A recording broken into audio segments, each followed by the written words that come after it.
Right, just making another one of my lovely out of focus videos for interwebs. You can see here on this right hand drive, I don't know if yeah, you can see that there, look. It's amazing, look. This was done during a mix down job on Saturday, and basically this cone, it's still outputting audio alright, but if you crank it, it's starting to buzz a bit. It's basically shagged, look. And this is if you get both of them, there's two of those lines going down there.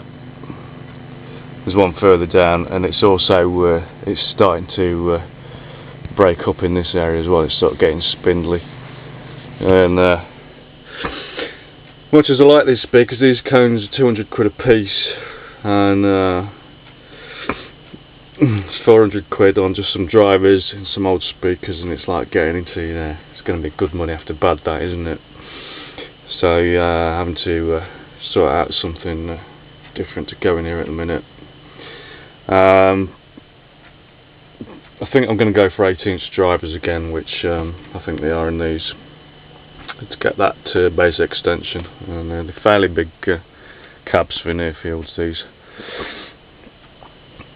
So we'll be going away. These are actually passive speakers, whereas I'll be going for actives on the modern thing, so we should get slightly better translation between amp and speakers, because the amp will be matched up to this, you know, the crossover and all the rest of it. So, but yeah, not happy. I thought I'd do another thing anyway. This is a tune I've been working on. You're not going to get to see this until it's come out, because this is actually a remix for Smalltown, Mr. Ben Townsend. I always forget how you pronounce it, I always say it wrong, so sorry, Ben. This is one of his own tracks called Stun Gun. Not a hell of a lot of material to go on with it, to be honest. I think it was about five or six samples, something like that, and a few MIDI parts, but not a massive array of stuff. I do try and get as much stuff out of folks as I can to do remixes, because, you know, give us something to work with, for Christ's sake. It's not being too prissy to ask for, you know, all the loops and, you know, things like that we use, but you hardly ever get them, to be honest. And in the end, you may as well write a whole new track, because you just get a couple of, you know, you don't get kicks, you don't get anything. So yeah. I've been working on this for 2 weeks now, which is crazy. I've been struggling with this arrangement for a week. The guys who get arrangements done in 2 or 3 hours, it's like they've just been so much more talented than me, because it's just, well, they've not been doing it that long. Because it is, the trouble with hard house is it is very formulaic in how it's laid out, and when you've been doing it for a very long time, if you're trying not to repeat yourself over and over and over and over, and just do the same arrangement every time, it becomes very, very difficult. I mean, it's going to be a similar arrangement, because it's got to fit in the form, but to play with it a bit, it gets bloody difficult, as it's proving with this. And I've gone a bit mad with it. I think there's 61 tracks in this so far, and it isn't quite done. I'm just there's a hell of a lot of automation going on in various places as well. You can see all the automation lanes there.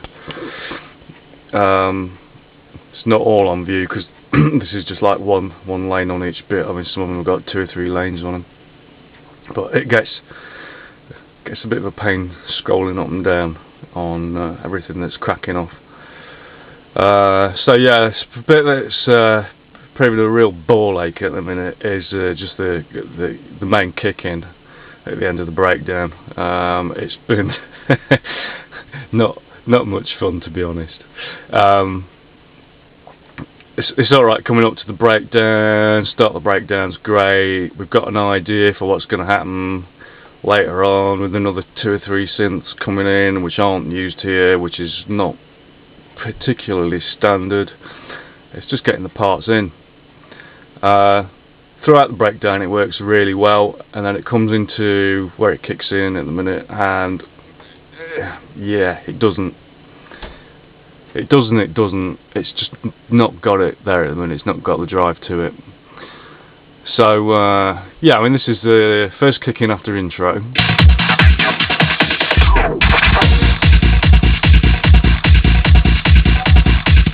Sort of pretty bog standard hard house kind of kick in there. Did a little trick where sampled the whole track out. Doesn't particularly matter for this that it's not been mixed yet. Sampled the whole track out and then did the tape stop and the scratch on the entire track, which is that little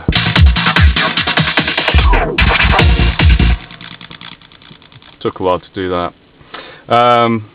And then we've got to all the various parts coming in and the build, and gets a bit manic even before the breakdown with a Hoover. And this track's got quite a naughty sample in it. Everyone will know where it's from, but I'm not saying. I've messed with that a lot, but kind of it goes into this here.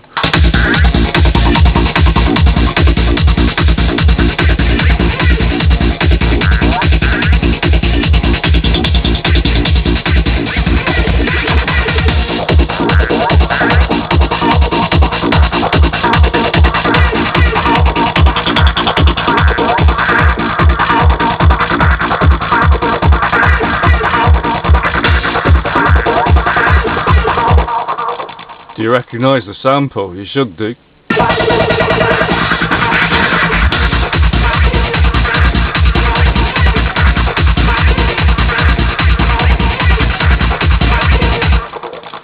So yeah, does all of that kind of crap, comes through, little vocal drops in, and it goes into a breakdown.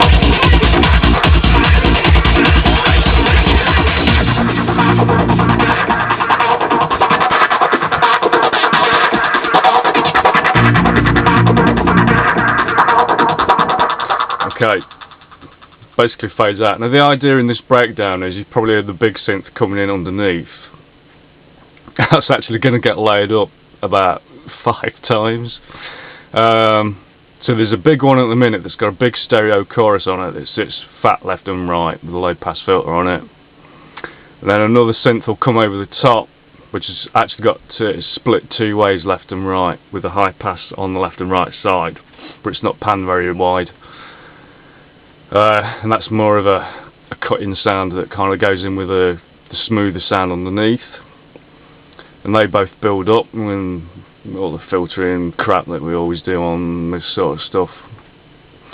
So it's kind of in this sort of thing.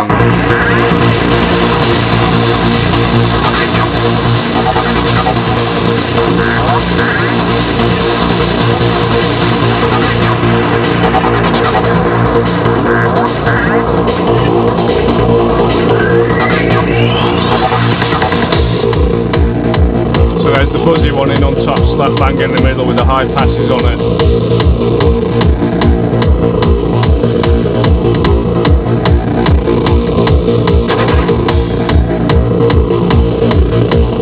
Let's skip forwards a bit. Boring, boring.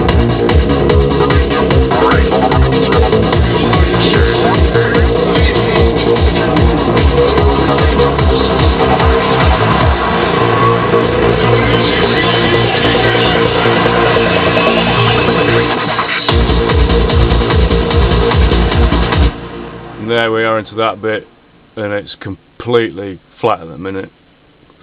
It doesn't kick at all. I'm not a fan of the vocal sample, but it's in the original, so I'm gonna get it in there somewhere. Now the idea is that there's also a load of chord synths as well which aren't in yet, which we're going to come in later, but because the thing doesn't kick, they're probably going to have to come in somewhere there, because this is kind of everything in. with one part dropped out, I think, that I've not used anywhere yet, so you've not heard it, but it's kind of this thing. Here we go.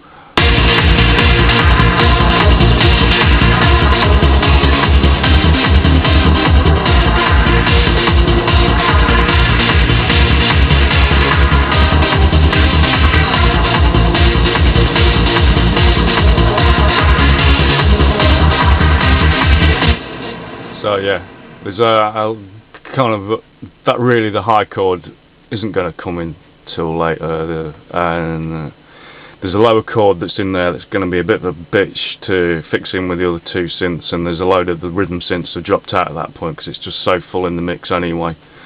It's like, how do we get from there to there? This is always my dilemma. Okay, we're back on this remix for the Ben Townsend's track. I mix him up with Sam. Ben Townsend tracks for Smalltown Records. After a day of banging my head against the wall with it,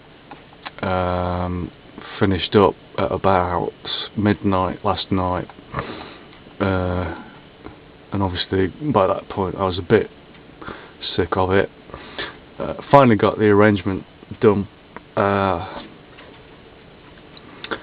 and this is it. So it's turned out I did one little sound effect, so it's taken the track count up to, well, I've taken something out, so it's still 61 tracks it is.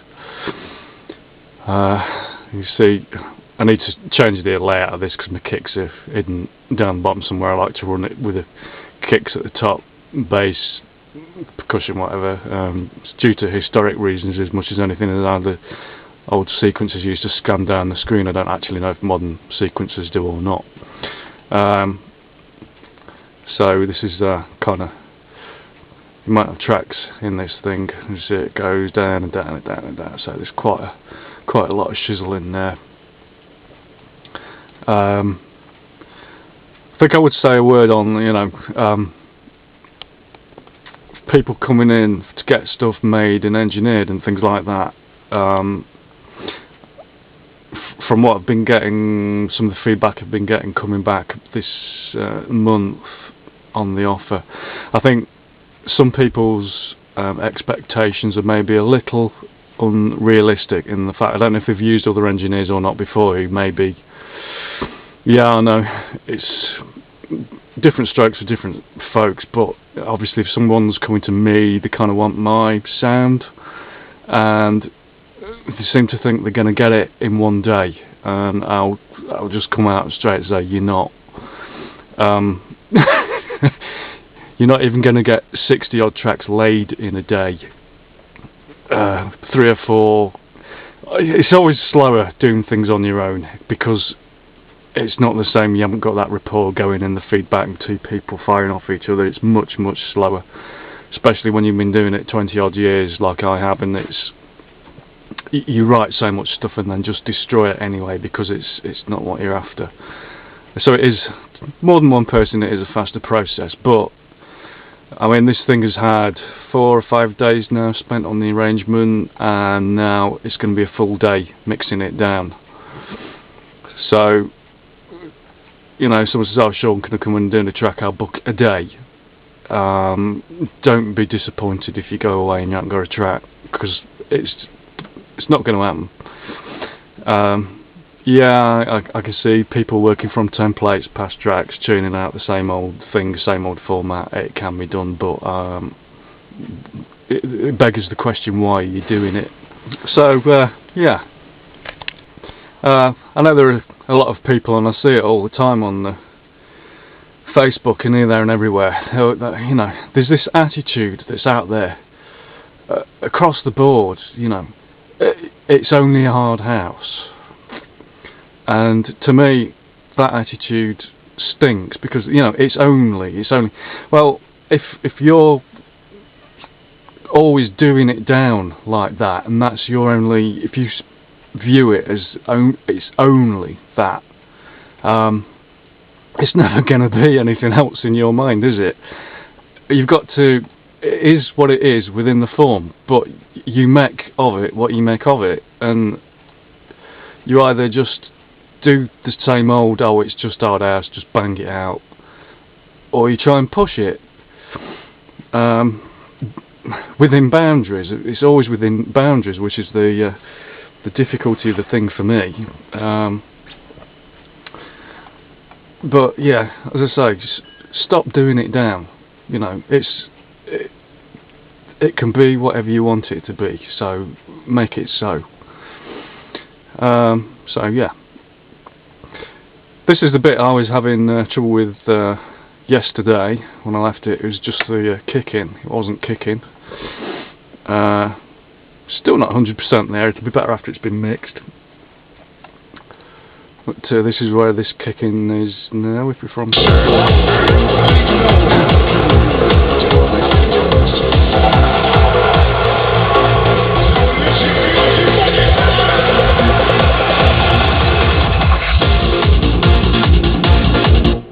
So when that's cranked now, there's a big volume boost on those last couple of beats there, and it really does come out the speakers now, which is what I was after.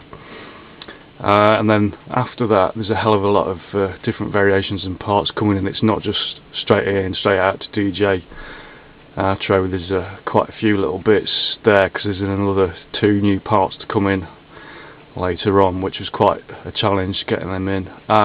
Doesn't quite work at the minute. Again, it's something to sort when it's been mixed now, just to get them sitting right, but it sort of runs through.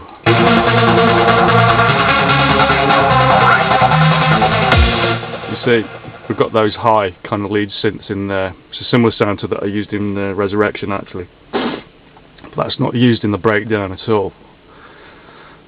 Because again, I'm not just bringing the big sound in the breakdown, big sound in and runs all the way through and that's it. So, you know, get away from the standard, man. This is prior to that.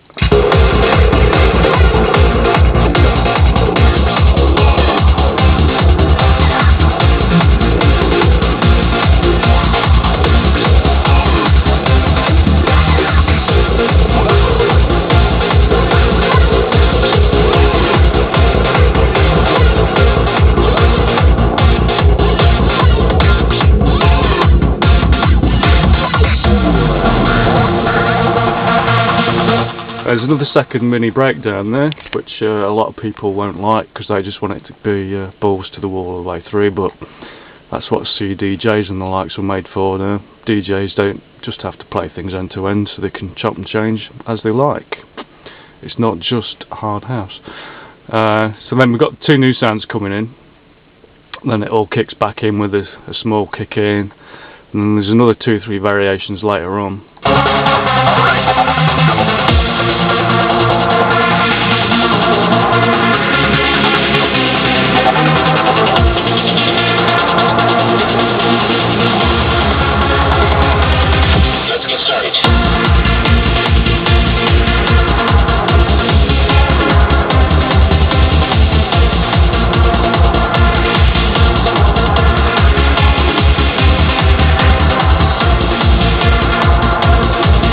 Check it on a bit.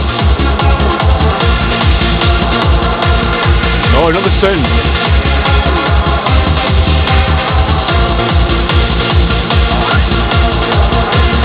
Now we're just coming back into the tone around here.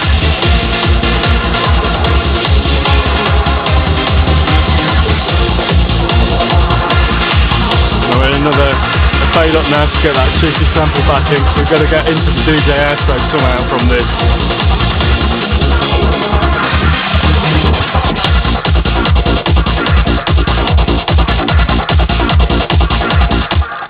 And then just before the DJ outro, I slipped in a tape stop effect there, so DJs can mix over that, or they can drop the other income track out and just bang that in straight as a little trick, or they can bang it into, you know, whatever way they're mixing it in or out.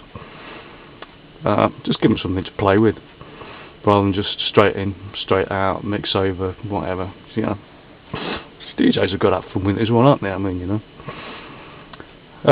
So the job for the rest of the day, depends how easy it goes with balancing and EQing and all the rest of it, because there's quite a lot here to sort out. 60 odd tracks to mix. You ain't going to get that mixed down in 2 hours, are you? So I reckon it's going to take a good 8 hours at least to mix it down, and that's assuming that my knackered speaker holds up, otherwise I'm stuck between a rock and a hard place. So hopefully you'll see this out on the store soon.